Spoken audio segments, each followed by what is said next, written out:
Bienvenue sur Neutrinopolis, mon réseau ferroviaire intriqué à la complexité quantique. Aujourd'hui, deuxième leçon de comment programmer soi-même la Z21. Mais avant toute chose, un petit rappel, n'oubliez pas que si vous utilisez mes sources et que vous les montrez dans vos vidéos pour présenter vos propres projets, eh bien d'abord dites-le moi parce que ça m'intéresse de voir ce que vous faites avec mes sources. Et puis n'oubliez pas surtout de mentionner qu'elles viennent de Neutrinopolis, d'accord? Donc si vous pouvez mettre s'il vous plaît un lien vers ma chaîne YouTube dans la description de vos vidéos. Merci beaucoup.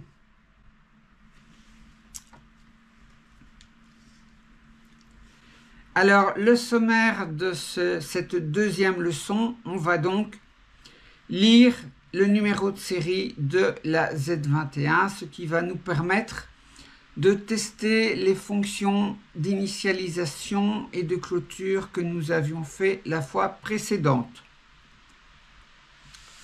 Alors, si vous vous dites « Oh, lire le numéro de série, ça ne m'intéresse pas, je vais zapper cette leçon », ne le faites pas parce que chaque leçon prépare la suite et que je ne vais pas réexpliquer deux fois les mêmes choses. Donc, chaque leçon est vraiment nécessaire à suivre. On va faire un certain nombre de rappels en informatique. Donc, on va voir qu'est-ce que c'est l'ordre petit boutiste et grand boutiste. On va voir la représentation hexadécimale. On va présenter deux nouvelles familles de fonctions. Je vous rappelle que jusqu'à présent, on avait vu la famille Z21 et la famille UDP. On va en présenter deux nouvelles. Ensuite, on verra la structure générale d'une requête ou d'une réponse de la Z21. On verra la structure de la requête LAN X serial number, puisque c'est cette requête qu'on va utiliser pour aller récupérer le numéro de série. On va implémenter notre fonction Z21 lire numéro série. Et puis on fera un test et une vérification que tout s'est bien passé. Voilà, allez, on est parti. Alors, l'ordre petit bouddhiste et grand bouddhiste, ça vient en fait du roman des voyages de Gulliver, où il se retrouve avec un peuple qui s'appelle les Lilliputiens. Et dans les Lilliputiens, il y a deux clans qui sont les petits bouddhistes et les grands bouddhistes. Et les deux clans se disputent de comment il faut casser un œuf à la coque. Et donc, la référence vient de là, en fait. Je vous présente ici, donc, un octet. Un octet, c'est quoi? C'est je dirais, la plus petite unité de mémoire possible dans un ordinateur. Un octet est composé de 8 bits. C'est pour ça qu'on l'appelle octet. Alors, donc, voici un octet. On a donc les 8 cases avec les 8 bits. On a d'abord la position de chaque bit. Donc, on commence à compter à 0 et on va jusque 7 dans le sens de la droite vers la gauche. Puis on a le contenu de l'octet, donc on a des 1 et des 0 puisqu'on est en binaire. Donc ici notre octet ce sera 1, 0, 0, 0, 1, 0, 1, 0. Et en dessous on a le poids, la valeur de chaque octet. Donc en décimale, combien vaut notre octet? Eh bien 1 fois 128 plus 1 fois 8 plus 1 fois 2, ce qui nous donne 138 en décimale. Une autre manière de le calculer, c'est de prendre la valeur du bit, le multiplier par la base, donc ici on est en base 2, on est en binaire, exposant la position du bit. Donc on aurait 1 fois 2 exposant 7, plus 1 fois 2 exposant 3, plus 1 fois 2 exposant 1, ce qui nous donne 138. Ce qu'on peut mettre dans un octet, ce sont les valeurs décimales, donc de 0 à 255. 255, tous les bits sont à 1. Donc, la conclusion de tout ça, c'est que si on a besoin d'exprimer un nombre plus grand que 255, il faudra rajouter des octets. Un nombre sera exprimé par plusieurs octets. Alors, par exemple, ici, on a un nombre qui est exprimé avec 2 octets. Et donc là, on peut représenter un nombre entre 0 et 65 535. 65 535, c'est donc quand tous les bits sont à 1 des 2 octets. Donc voici un exemple. On a 2 octets. Alors, on a numéroté les octets. Donc ça c'est l'octet numéro 0 et l'octet numéro 1. Et donc, bien sûr, l'octet numéro 1, c'est l'octet le plus significatif, puisque ce sont les chiffres qui ont les valeurs les plus lourdes, les plus grandes. Pour calculer la valeur décimale de 2 octets, on va faire la même chose que précédemment. Donc, on prend le bit multiplié par la base avec... en exposant la position du bit. Donc ici, on aura 1 fois 2 exposant 14, plus 1 fois 2 exposant 13, plus 1 fois 2 exposant 11, plus 1 fois 2 exposant 10, plus 1 fois 2 exposant 4, plus 1 fois 2 exposant 3, plus 1 fois 2 exposant 0. Et on obtient donc le nombre 27 641. Pourquoi est-ce que je vous montre ça? C'est parce que dans le protocole de la Z21, on va souvent utiliser 2 octets pour représenter un nombre.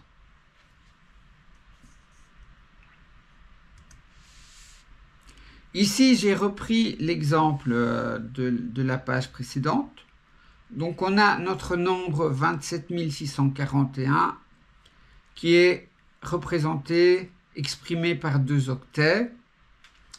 On commence d'abord par l'octet le plus significatif, l'octet 1, suivi de l'octet 0, l'octet le moins significatif. Dans cet ordre-là d'octets, on dit que l'ordre est grand boutiste. Par contre, si on inverse les 2 octets, donc on va commencer par l'octet le moins significatif, l'octet 0, suivi de l'octet le plus significatif, l'octet 1, eh bien on dira que l'ordre des octets est petit boutiste, parce qu'on commence par l'octet le moins significatif. Mais bien sûr, la valeur c'est toujours 27 641. Simplement, on a changé l'ordre de présentation des octets. Pourquoi est-ce qu'on a fait ça? Eh bien, c'est parce que avant, dans les architectures de microprocesseurs, quand on faisait des calculs entre 2 nombres, le microprocesseur commençait par l'octet le moins significatif. Donc, en présentant les nombres et en commençant chaque fois par l'octet le moins significatif, ça permettait de gagner du temps dans le calcul du microprocesseur.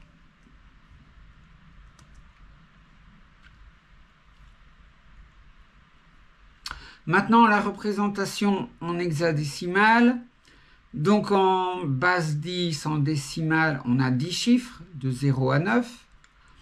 En base 2, binaire, donc, on a donc 2 chiffres, 0 et 1.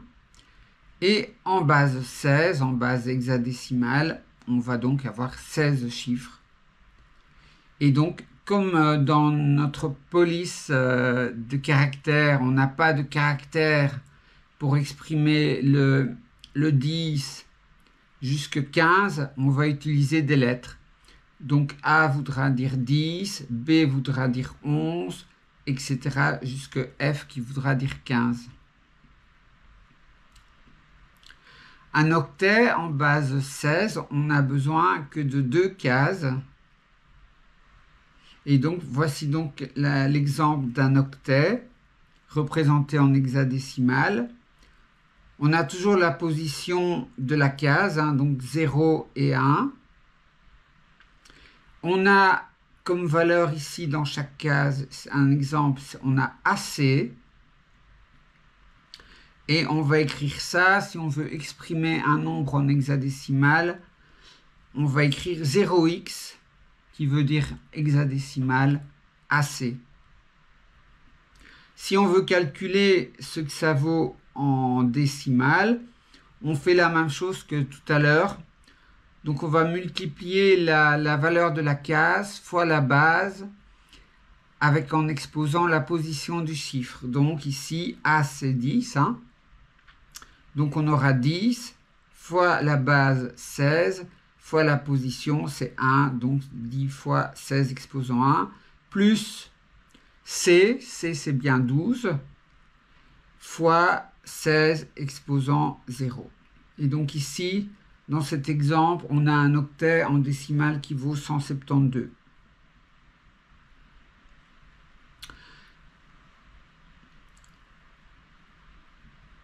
Donc, dans un octet, on peut mettre les valeurs décimales de 00, donc 0x pour dire que c'est de l'hexadécimal, de 0x00 à 0xff, ff voulant dire, bien sûr, en décimale 255.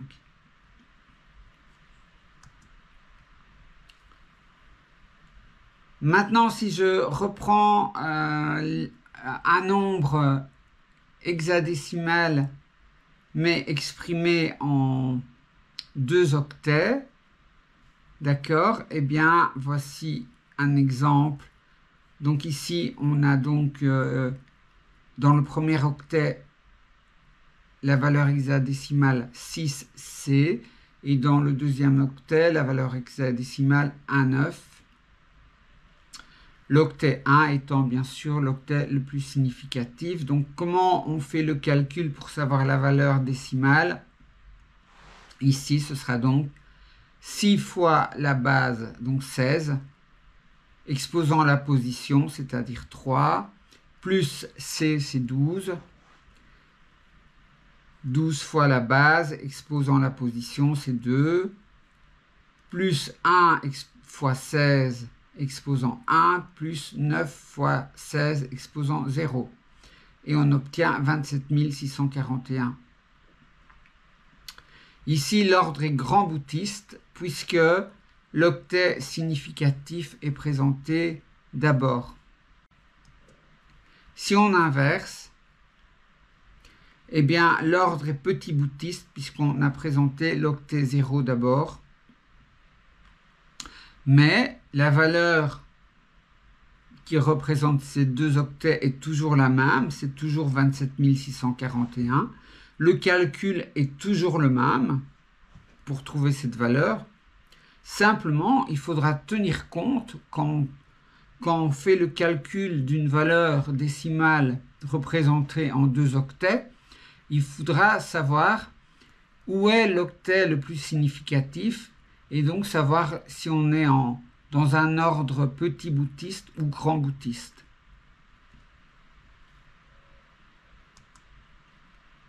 Donc, les conclusions de tout ça, dans la Z21, dans le protocole qu'on va voir ensemble, un nombre sera souvent représenté sous forme de 2 octets, en hexadécimal et en petit boutiste.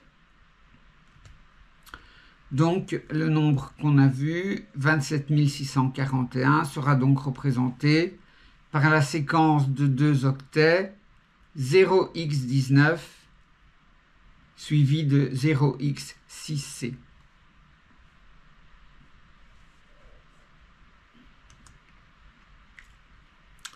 La fois dernière, on a fait deux familles de fonctions.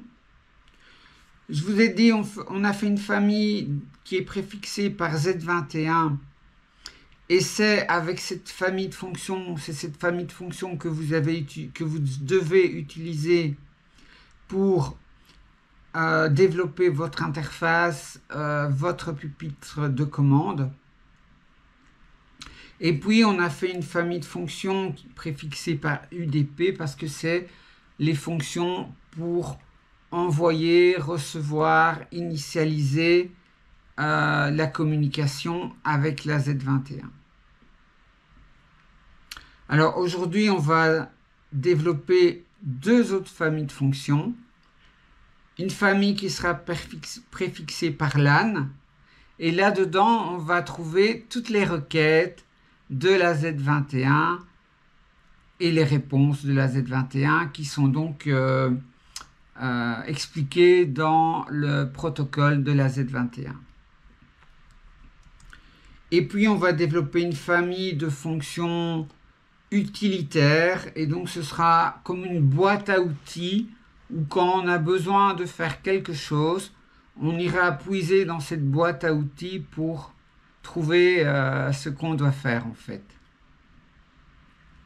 Donc cette boîte à outils, elle sera aussi bien utilisée par les fonctions Z21 que par les fonctions LAN. Et ce sera tout. Normalement, on n'aura pas d'autres familles de fonctions.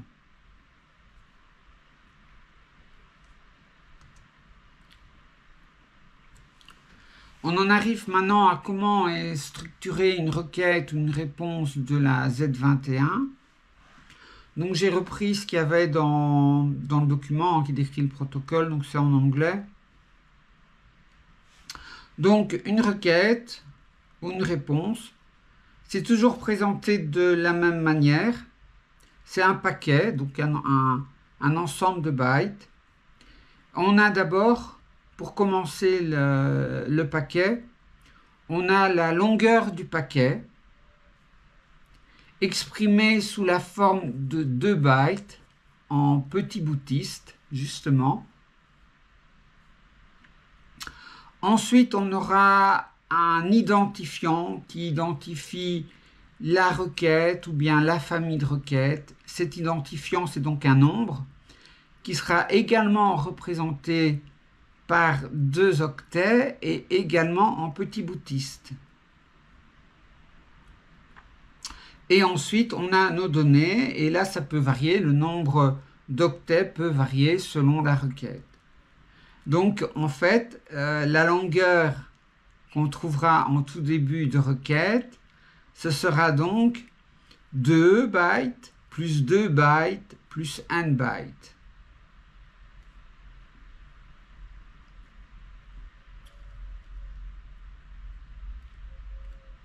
Voilà.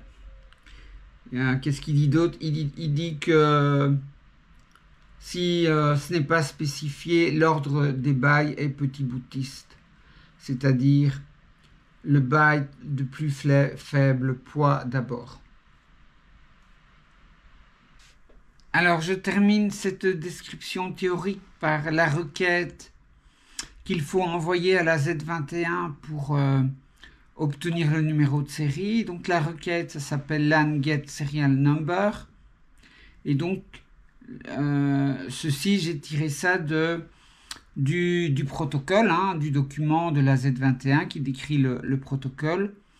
Donc pour obtenir le numéro de série, il faut envoyer un paquet. Un paquet, c'est un ensemble d'octets.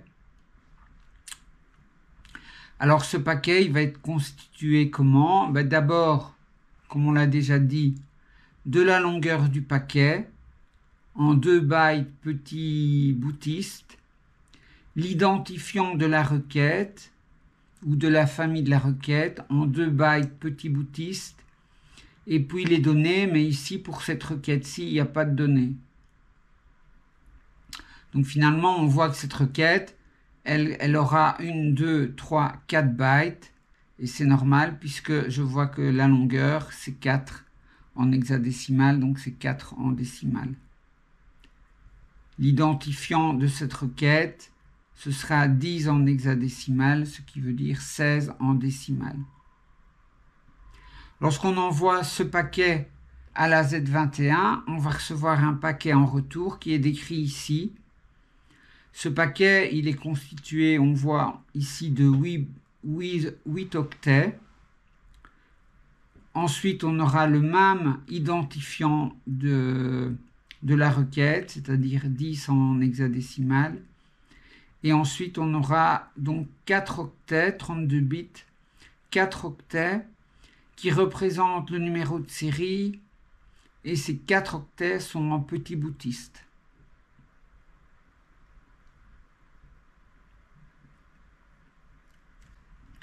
Donc, je reprends notre fichier test, on l'a laissé la fois passée. Et donc, on va implémenter la fonction Z21 lire numéro de série avec comme paramètre le numéro de série. Cette fonction va retourner true ou false selon que ça s'est bien ou mal passé. Donc, on va tester la valeur de retour. Et en fonction de la valeur de retour, donc si résulte est égal à true, ça s'est bien passé et donc on va imprimer à l'écran, on va faire un écho. Le numéro de série égale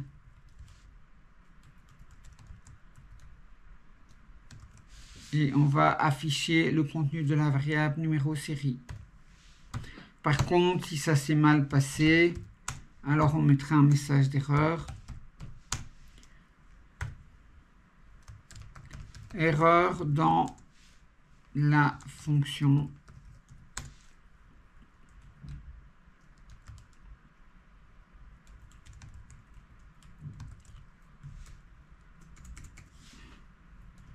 Z21 lire numéro de série.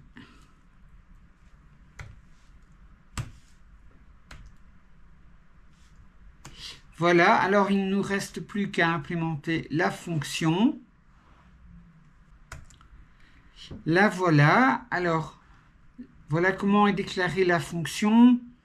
Attention, j'ai mis le caractère éperluette devant la variable pour dire que la fonction est passée par adresse et non pas par valeur. Donc en fait, la fonction va retourner le numéro de série pour qu'il puisse être imprimé. Donc dans la fonction, qu'est-ce qu'on fait? On initialise d'abord le numéro de série à 0. Comme ça, il y a au moins quelque chose dedans. Et si ça se passe mal, on a au moins 0 dedans. Ensuite, on va envoyer le paquet de requêtes à la Z21. On va le faire via une fonction bas niveau lan get serial number. On va ensuite attendre un petit peu, quelques millisecondes, pour être certain, avant de continuer, que la Z21 ait le temps de lire notre requête, de traiter notre requête et de renvoyer la réponse. Donc moi, j'ai estimé, en faisant des tests, qu'il fallait attendre environ 40 millisecondes. Donc ici, wait packet, c'est un nom symbolique, c'est-à-dire que l'interpréteur du langage ou le compilateur du langage, avant de faire quoi que ce soit, il va transformer le nom symbolique en sa valeur. Donc on doit faire en début de fichier, on doit déclarer les valeurs symboliques. Voilà, donc ici j'ai une valeur symbolique, wait packet, et c'est défini sur 40 000. La valeur est 40 000, et donc ça correspondra à 40 millisecondes. Je retourne à ma fonction. Donc j'attends 40 millisecondes. Et puis je vais donc aller lire sur le socket UDP de la Z21 le paquet résultant de ma requête. Et pour ça, on va faire une fonction qui s'appelle LAN-GET-SerialNumber-Response et qui retournera le numéro de série. Et cette fonction Z21 lire numéro de série renverra en fait si ça s'est bien passé ou pas selon ce que la fonction LAN-GET-SerialNumber-Response retourne comme code, si ça s'est bien passé ou pas. Donc maintenant on va implémenter LAN-GET-SerialNumber qui envoie, je vous l'ai dit, le paquet de requêtes sur la Z21. Donc on va maintenant déclarer notre fonction LAN-GET-SerialNumber. Cette fonction qui va donc envoyer une requête sur le socket UDP de la Z21. Donc d'abord, on va préparer notre paquet d'octets à envoyer selon la spécification qu'on a vue précédemment. Donc la longueur en 2 octets, suivi du header, donc de l'identifiant de la requête en 2 octets. Maintenant, c'est intéressant de utiliser un nom symbolique pour chaque identifiant de requête parce que parfois les identifiants, on va utiliser plusieurs fois le même identifiant. Parfois l'identifiant identifie non pas une requête mais une famille de requêtes. Donc on va être amené à utiliser parfois le même identifiant. Et donc c'est intéressant de l'avoir sous forme d'un nom symbolique pour ne pas se tromper. Donc ici on va déclarer en début de programme un nom symbolique pour cette requête. Voilà. Donc chaque fois que le programme trouvera LAN-GET-SerialNumber, il va le remplacer par la valeur en hexadécimal 10. Attention que ici, la valeur hexadécimale 10, c'est un entier en PHP. Donc en fait, l'entier est exprimé en PHP en 4 bytes. Or, dans notre fonction, ce qu'on a besoin, c'est d'un seul octet, un seul byte. Et donc, on va utiliser la fonction CHR qui prend en paramètre un entier sous forme de 4 bytes donc, et qui va retourner le code ASCII de cette valeur. Donc, CHR va retourner le code ASCII de 10 en hexadécimal et va donc retourner un seul octet qui aura comme valeur 10 en hexadécimal.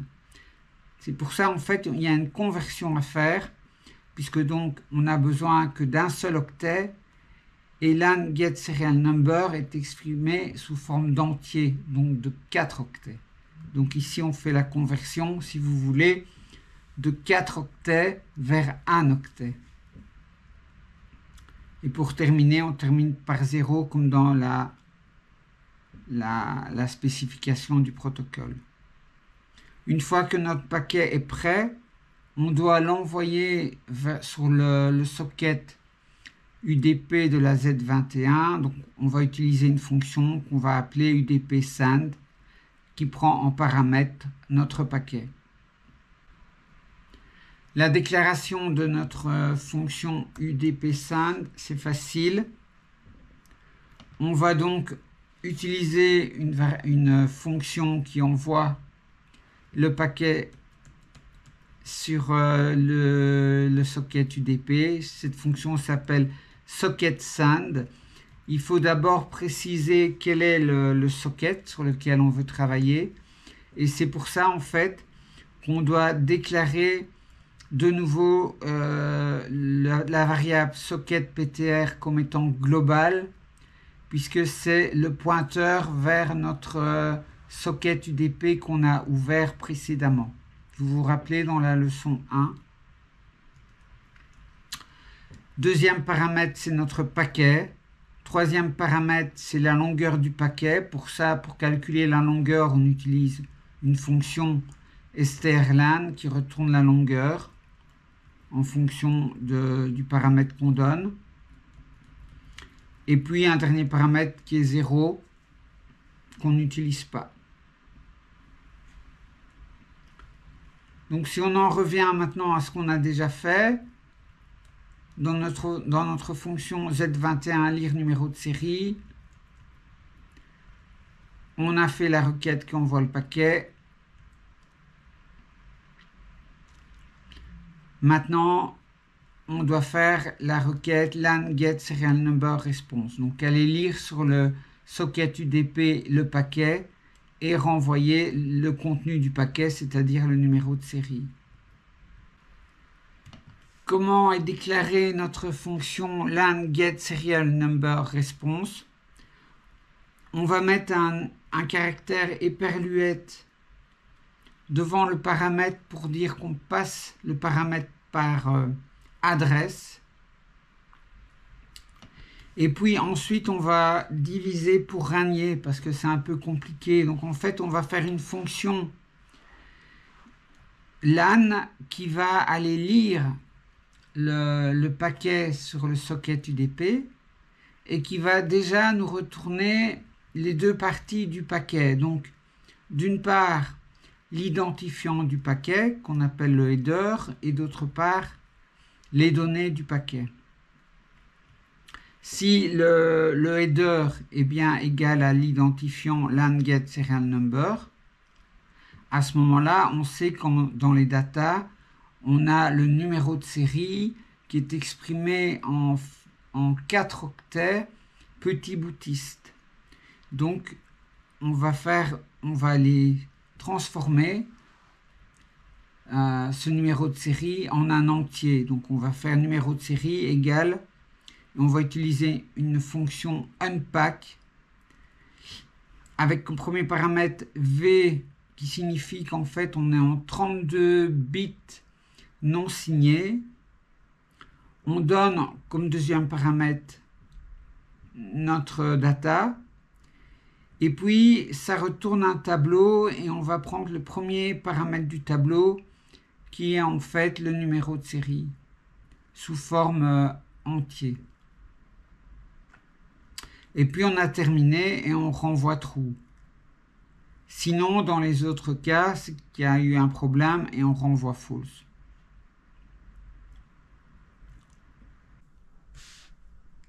Alors, notre fonction LAN lecture, comment est-elle déclarée? On n'oublie pas de mettre deux éperluettes en début de variable pour dire qu'on les passe par adresse et non pas par valeur. En début de fonction, on va initialiser ces deux variables, comme ça s'il se passe quelque chose et qu'on retourne la fonction en erreur, il y aura au moins des valeurs dedans. Donc header, on va mettre 0 et data, on va dire que c'est une chaîne vide. Ensuite, on va aller lire sur le socket UDP le paquet qu'on doit avoir reçu. Donc ça se fait par la fonction UDP receive qui retourne le paquet. Comment est-ce que cette fonction est déclarée? Donc elle est ici, UDP receive. On va utiliser, donc on va se référer à toujours notre socket UDP. Donc on va devoir déclarer le pointeur vers le socket comme étant global parce qu'on l'a déjà ouvert dans une autre fonction et on doit reprendre cette valeur-là. Donc c'est pour ça qu'on remet global. Vous vous rappelez de la première leçon. On initialise le paquet à nul. Au moins, il y a quelque chose dedans. Et puis, en fait, on va dire qu'on va lire sur le socket, mais en non bloquant. C'est-à-dire que quoi qu'on trouve, c'est correct pour nous. Donc, si on trouve 10 caractères, on est content. Si on en trouve 5, on est content. Si on n'en trouve pas, on est content aussi. Donc, on n'attend pas de recevoir quelque chose et on ne reste pas bloqué jusque quand on a reçu cette chose. Pour ça, ça se fait avec la fonction socket set non bloc et on donne le référent vers notre socket UDP. Et puis enfin, on va lire ce qu'il y a sur le socket UDP par socket receive. On donne toujours notre référent à notre socket UDP. On donne notre variable paquet qui va recevoir notre string d'octet. Et puis on donne une longueur maximale qu'on est capable de traiter. Alors ici j'ai donné 100 parce que je pense qu'il n'y a pas de réponse de la Z21 qui est plus longue que 100 caractères. Et enfin un paramètre 0 qu'on ne se sert pas ici. Et donc dans paquet, on a donc notre suite, notre string d'octet qu'on a reçu de la Z21. Et donc on va retourner ce paquet. Donc on est ici, on retourne ce paquet. On va tester la longueur de ce paquet parce que la Z21 ne retourne jamais des paquets plus petits que 4. Donc on teste la longueur on calcule la longueur du paquet avec la fonction strlen qui retourne la longueur. Et si cette longueur est plus petite que 4, alors il y a un problème. Donc on affiche un message d'erreur et on retourne false. Sinon c'est correct. Et là on doit extraire la longueur du paquet et le header du paquet.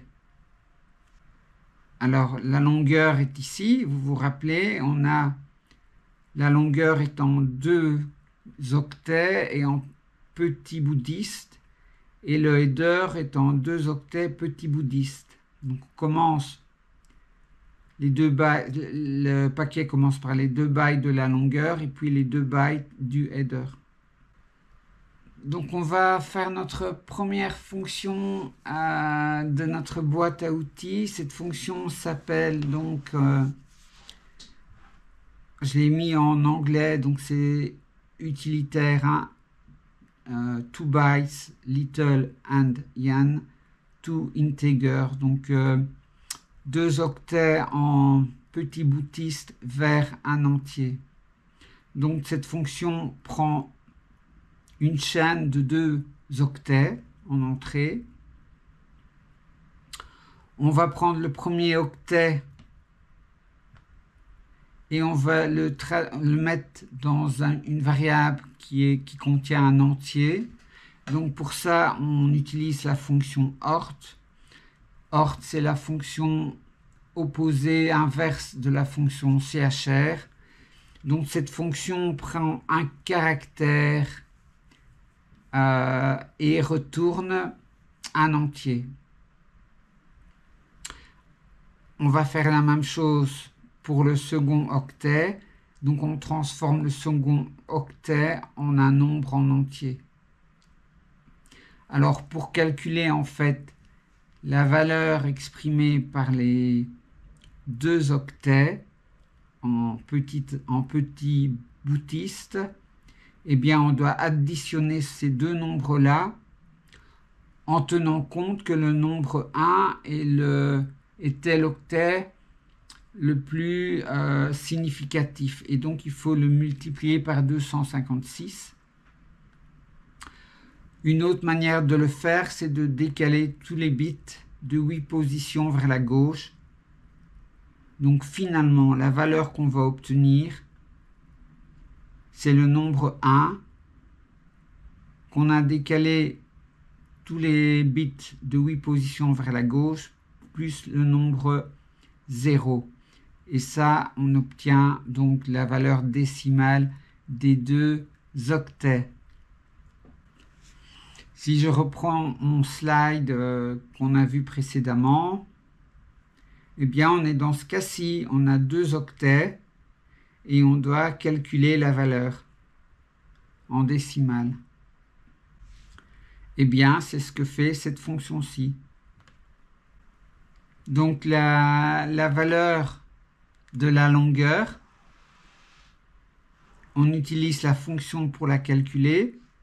Et on donne en fait les 2 premiers octets du paquet. Donc on va soustraire au paquet un string qui commence à la position 0 et qui a une longueur de 2. Et pour le header, pour calculer la valeur du header. On utilise également la même fonction et on donne en paramètre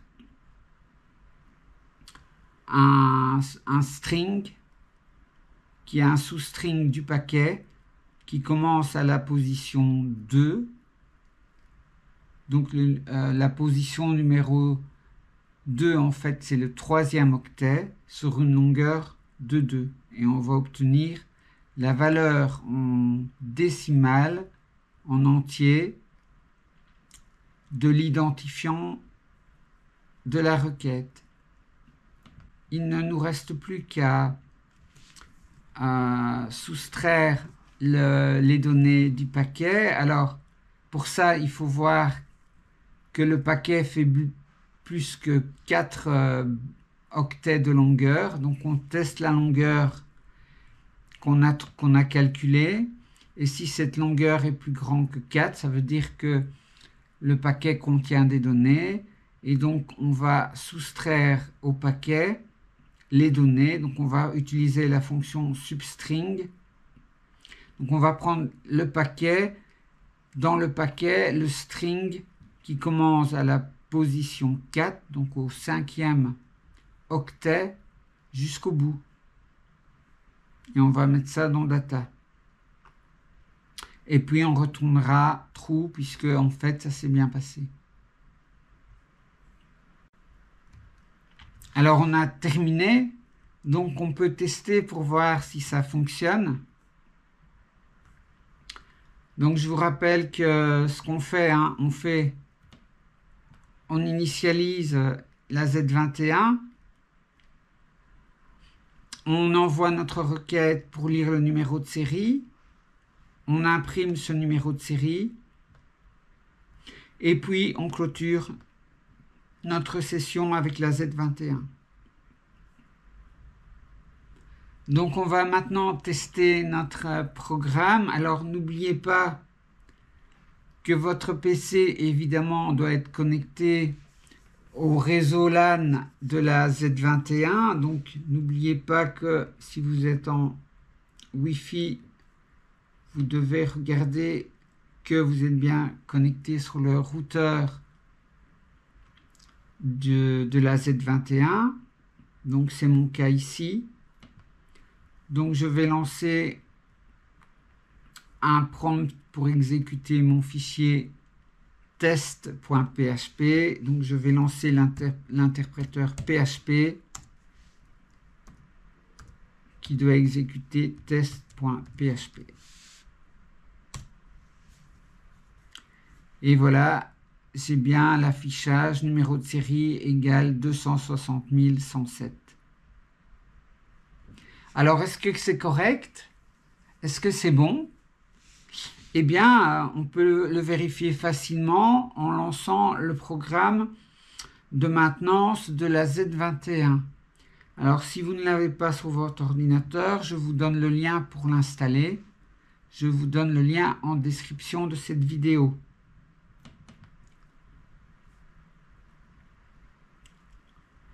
Je lance le programme de maintenance de la Z21, je me connecte et quand je suis connecté, je vois que je suis connecté parce que la barre ici est devenue bleue.